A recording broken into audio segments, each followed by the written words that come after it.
Okay, hi everybody. Welcome to Lab 2. This lab, you're going to be exploring a lot of advanced symbology, ways to really manipulate and display your data in more interesting ways. You're going to get into some basic queries and start playing with some of the stuff that makes GIS fun beyond basic map making.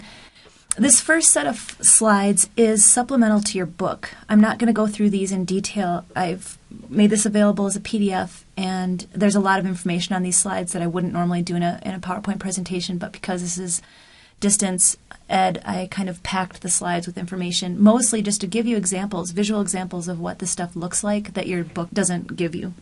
The basic gist of this is there are different types of data, and this is pretty intuitive. We have nominal data, categorical data, ordinal data, which is kind of a ranking. We have numeric data, like interval or ratio. And the book talks about this, but I wanted to give you examples of what it looks like in ArcMap and the way we symbolize data differently and then use different types of maps to present different kinds of data.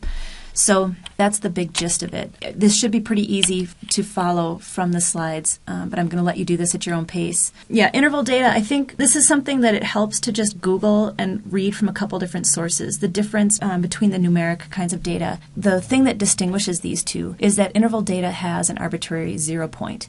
So pH, temperature, elevation are the kind of the common examples of interval data, and it basically means that the 0 is... it's just a number that matters as much as anything else. You can have negative elevation. You know, we can have temperatures less than 0. We can have pH less than 0. It's an arbitrary point. Whereas with ratio data, the 0 is sort of terminal. There isn't population less than 0. There isn't age less than 0. There isn't precipitation less than 0. Do you know what I mean? That's kind of the distinguishing thing. And then we do classify numeric data like this when we map. So the next set of slides is about data classification, and again, I'm not going to go through this because it's just a lot of reading, but I wanted to show pictures that the book doesn't provide. And this is, I think, the most striking thing. ArcMap does have 6 basic ways to classify data, and Jenks Natural Breaks, which you can see up here, is the default that it uses. And it's a pretty smart classification system, but it's not appropriate for all things.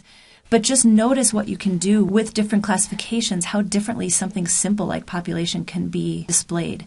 And you can really tell a different story just by how you classify the data. The goal for you is to, when you're presenting your own data or your own research, you need to think about these classification types and make sure you're picking the thing that tells the most honest story with your data or displays it the most effectively. So, like I said, these are just specific examples of the different classification types with some examples and the best and worst practices for each one.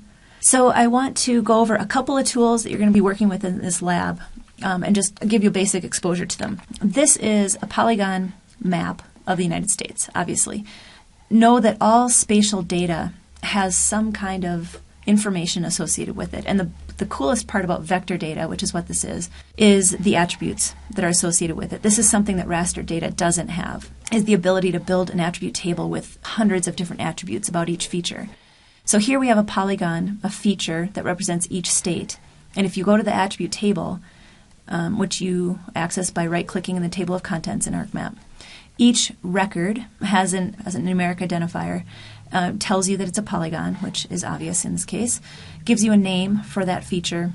This attribute table happens to have population for 2010, population for 2000, and an area field. So let's say we wanted to identify which states had populations greater than 5 million. We can do something called select by attribute. This is a tool that can be found in ArcMap up in there's a selection drop-down menu, or in the attribute table itself, there's this little button. This is a select by attribute button. It'll open up this window. This allows you to just build a basic query or a where clause. Notice that there are different methods. You can create a new selection, which is what we're going to do. We're going to start from nothing and just create a new selection of states with populations greater than 5 million. We are going to just create a new selection, and we do this by just populating this where kind of query box. These are auto-populated from this map. These are all the different field headers that are found in the attribute table. We double-click on them, and it populates this box.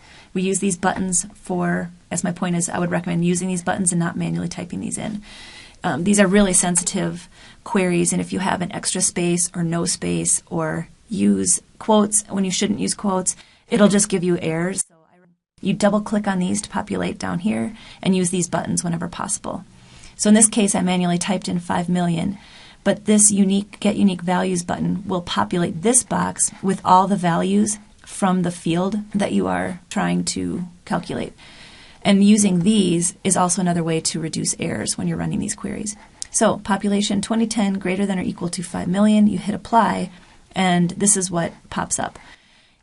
All of the states with populations greater than 5 million are highlighted or selected. You can hopefully see the ones that aren't. And in your attribute table, you see down at the bottom that 22 of 49 records are selected. So there's 22 states out of the lower 48 that are greater than 5 million. Note also these two buttons. This is show all records, and this is show only the selected records. This can trip you up if you have this show selected records button clicked, but you don't have anything selected. It looks like the attribute table is empty, and you could freak out about that. So just know that this is something that you need to kind of check all the time. And that's pretty much it for select by attribute. It's pretty straightforward. The other thing we can do in the attribute table is calculate based on fields. So in ArcGIS, these are called records, not rows, and these are called fields, not columns. So we can do a field calculation. And in this case, we could do something like calculate the change in population by subtracting the population in 2000 from the population in 2010. So to do that, you have to create a new field to do this calculation in, and you do that by dropping down the Table Options menu, which is this button right here. One of the options that you see is Add a Field, and that allows you to name it and set what type of number, or if you want it to be a text or a string. So this is the window that pops up when you choose Field Calculator, and you populate this window the same way. Notice it says population difference, so because we right-clicked here, it knows that that's what we want to calculate into. And we just double-click on these. Population 2010 minus population 2000. Okay. And when you do that, it just automatically populates this column. Notice that Michigan actually had a decrease in population. So, I don't know, that's a field calculation. The other really common way to do some queries in an attribute table is to do something called calculate geometry.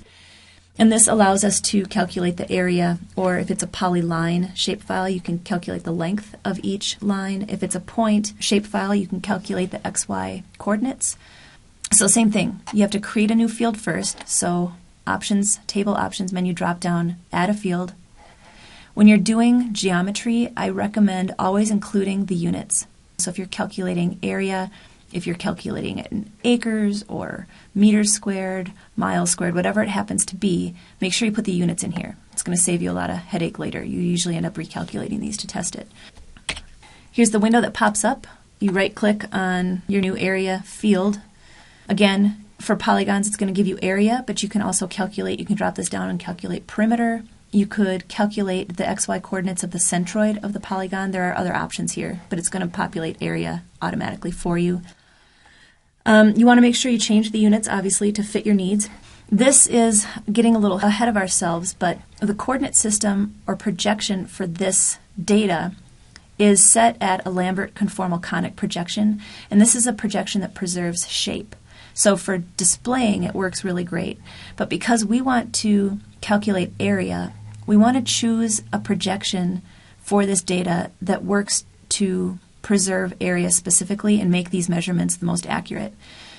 We do that by setting the display coordinate system of the data frame, which I'll show you in a bit. But notice that when you're not actually changing the data, but when you calculate these things, you can specify a projection that works better for calculating whatever metric it is that you want to calculate. So when you hit OK, it just fills in this area field with the areas. It's just that simple. So for your Lab 2 assignment, you're going to get a new set of data. You're dealing with USA contiguous data, looking at seismic hazards. You're going to get a shapefile that has nuclear facilities locations and earthquake locations. And you can pick the state of your choice and just basically display the seismic hazard relative to their nuclear facilities. And basically, the lab is designed to just expose you to advanced symbology and get you thinking about some advanced cartography issues. You're going to be building a locator map. and learning how to deal with multiple data frames. So this is the main data frame for this map, and this is a secondary data frame. So showing the same data but at 2 different scales, and you can even use different projections here. So you're going to get to experiment with that a little bit, and just remember that your name and credits for the data source have to be on every map. And that's it. It's due Monday at midnight.